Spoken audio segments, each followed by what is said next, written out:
আজকে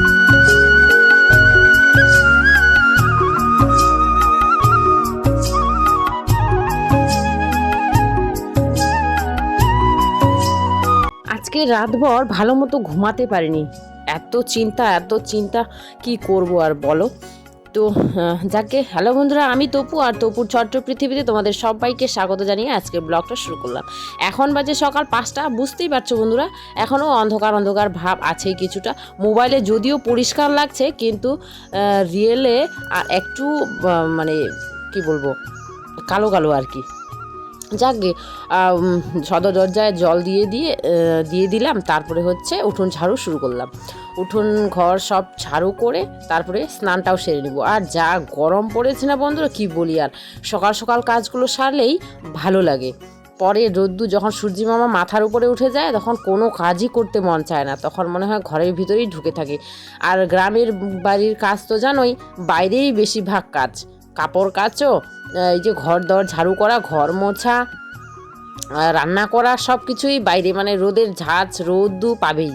ঘরের ভেতর কোনো কিছুই কাজ নেই, ঘর গোছানো এটাই শুধু ঘরের ভিতরের কাজ। যাকগে তার জন্যই বিশেষ করে সকাল সকাল উঠি। ঠান্ডার দিনে যদিও এত সকালে তখন সকাল হয়ও না, তাই না বলো, 5টা 6টা মানেও অন্ধকার থাকে। তো যাকগে, আর এত ধুলো দিচ্ছে দেখো মাথায়, বললাম না এত চিন্তা এত ধুলো বালি, এগুলো কিছু বুঝতেই পারিনি তখন যখন ঝাড়ু করছিলাম, মাথায় শুধু ঘুরঘুর সেই টেনশন চিন্তা। তো যাকগে, কি করা যাবে, এখন মোবাইলে দেখছি বাবা এত ধুলো। আর ওই যে কিছুদিন আগে দেখো এখানে গাছটা লাগালাম, ফুলের গাছটা দেখো কি সুন্দর ফুল দিয়েছে, তাই না বলো। আর এতদিন টবে ছিল, তখন 1 বছর 1.5 বছর হয়ে গেল, মানে কোনো ফুলের দেখাই নেই। আর যেই ওদিকে লাগিয়েছি, অনেকটা জায়গা জুড়ে মাটি পেয়েছে, খুব সুন্দর ফুল দিচ্ছে এখন। যাকে শানও ঘুম থেকে উঠে পড়লো, ছেলে মেয়ে এখনও উঠেনি। ছেলে উঠলেই তো চিৎকার চেঁচামেচি কান্নাকাটি শুরু করবে, যেই আমাকে দেখবে আমি বিছানায় নেই। যদি বিছানায় থাকি তাহলে ঠিকই আছে এমনটা। তো যাকগে, উনুন পাড়টাও ঝাড়ু দিয়ে উনুনটা লেপে নিব, তারপরে গিয়ে ভাতের হাঁড়ি কড়াই এগুলো মেজে নিয়ে তারপরে হচ্ছে আমি স্নানে যাব। ভাতের উনুনটা ধরিয়ে দিয়ে, প্রতিদিন দেখোই আমার ব্লগে আমি ভাতের উনুনটা ধরিয়ে দিয়ে তারপরে স্নানে যাই।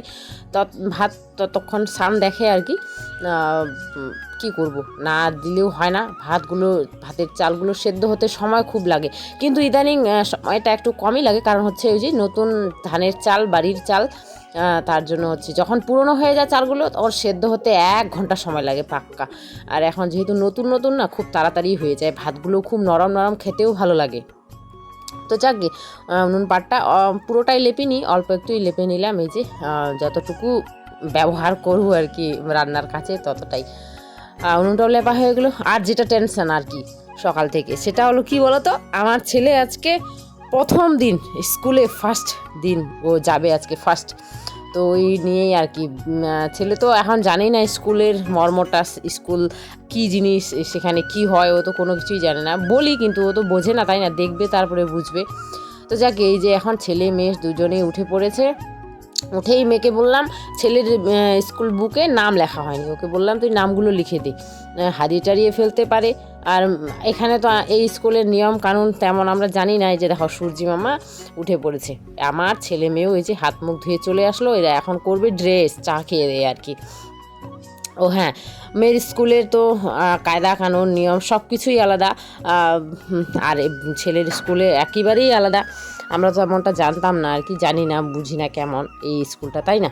তো যাকগে, টিফিন সব ধুয়ে টুয়ে রেখে দিয়েছি। আর মেয়ে ওই পিঙ্ক কালারের টিফিনটা বক্সটা নিয়ে এসেছিলো কদিন আগে, আর একটা সুন্দর পেন্সিল বক্স, তোমাদের সাথে শেয়ার করতে ভুলেই গেছি, নেক্সট কোনো দিন শেয়ার করব। খুব সুন্দর পেন্সিল বক্সটা। ভাই কেমন দিদিকে হামি খাচ্ছে দেখলে বন্ধুরা, আপি দিচ্ছে। আর যাকে, ওরা 2 ভাই বোন রেডি হচ্ছে ওদিকে, আর আমি এদিকে করে নিচ্ছি টিফিন। ছেলে মেয়ের জন্য পরাটা দিব, মেয়ের জন্য আটা মাখছি, তো ওটা থেকেই ছেলেকে একটা দিয়ে দিব। ও যেহেতু বেশি খায় না এখন, অল্পতেই হয়ে যায়, তার জন্য ওর আটাগুলো দিয়েই দিয়ে দিলাম। আবার ছেলের জন্য আলাদা করে করতে যাব, ঝামেলা আবার, তাই না বলো। তো যাকগে, ওটাই দিয়ে দিচ্ছি। আর সান হচ্ছে ওদিকে ভাতের উনুনটা দেখছে, লাকড়ি দিচ্ছে। ওর যেহেতু কোনো কাজ নেই এখন, তাই আর কি। আর যদি বাগানে জল টল দেয়, ওদিকে ওষুধ মারতে আসে, তখন আর কি থাকে না আর কি।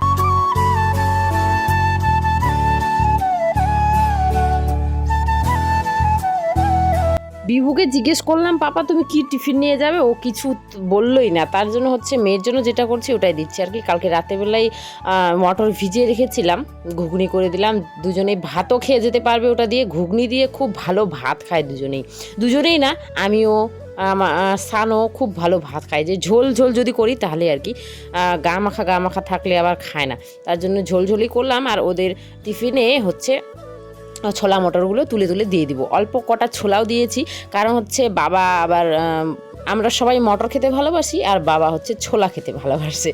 তো কি করা যাবে, কোনো দিন ছোলা করি, কোনো দিনও মটর করি। মটরটাই বেশি করা হয় যেহেতু ছেলেমেয়েরা বেশি খেতে ভালোবাসে, তাই না, ওদের জন্যই যেহেতু করা। বিভুকে দেখো পরোটাটা ছিঁড়ে দিচ্ছি, কারণ হচ্ছে ও আবার ছিঁড়ে খেতে পারবে না, ফেলে টেলে দেবে, কি করবে না করবে, তার জন্য ছিঁড়ে দিলাম। তাও তো আমি ভয় পাচ্ছি কি যে করবে না করবে, ভগবান। সত্যি কথা বলতে আমি টেনশনে আর কি বলবো, আর বাঁচতে পারছি না, এমন অবস্থা হয়ে গেছে।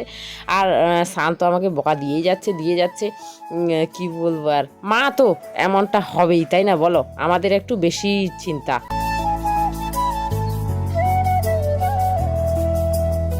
চারটে পরোটা করেছিলাম, একটা বেশি হলো বলে ওটা মেয়ে নিয়ে গেল, দুজনেই ভাগ করে খাবে। কিন্তু আমি আবার ওদের ছোলা মাখিয়ে দুজনকেই ভাত খাইয়েছি, সানও খেয়ে নিল। সানও হচ্ছে আগে বিভুকে পৌঁছাবো, বিভুর আবার লেট করে একটু স্কুলটা 20 মিনিট পর, মেয়ের 20 মিনিট আগেই, তার জন্য দেখো আমরা আগেই চলে যাচ্ছি অনেকটা। আমি বিভুকে নিয়ে থাকবো বিভুর স্কুলে, যখন ওর হয়ে যাবে গেট বন্ধ তখন আমি চলে আসবো। আর সান হচ্ছে মেয়েকে নিয়ে চলে যাবে, মেয়ের স্কুলটা একটু দূরে, তারপরে হচ্ছে ও নিজেও ওর কাজেও চলে যাবে। দেখো কি সুন্দর প্রণাম করছে আমার ছেলে, ও ঠাকুরদাদাকেও প্রণাম করতে যাবে। আমি বললাম তো যা ঠাকুরদাদাকে নমা করে আয়, এই যে দৌড়ায় চলে এলো ঠাকুরদাদাকে নমা করতে। আর বাবা তো দেখো ও কাজ ছাড়া আর কি থাকতেই পারে না, কোথায় খুঁটে কোথায়। আবার আমি কিন্তু সকালবেলা সব ঝাড়ু করেছিলাম, আবার বাবা ঝাড়ু করে বেড়াচ্ছে কোথায়। তো যাক গে, ভালোই আবার, তাই না বলো, পরিষ্কার থাকে সব কিছু। দেখো চলে এলাম বিভুর স্কুলে, যদিও যেদিন অ্যাডমিশনে এসেছিলাম ওদিন তোমাদের মানে স্কুলটা দেখিয়েছি ঘুরিয়ে, এই যে, তাই না, মিশনারি স্কুল বন্ধুরা এটা।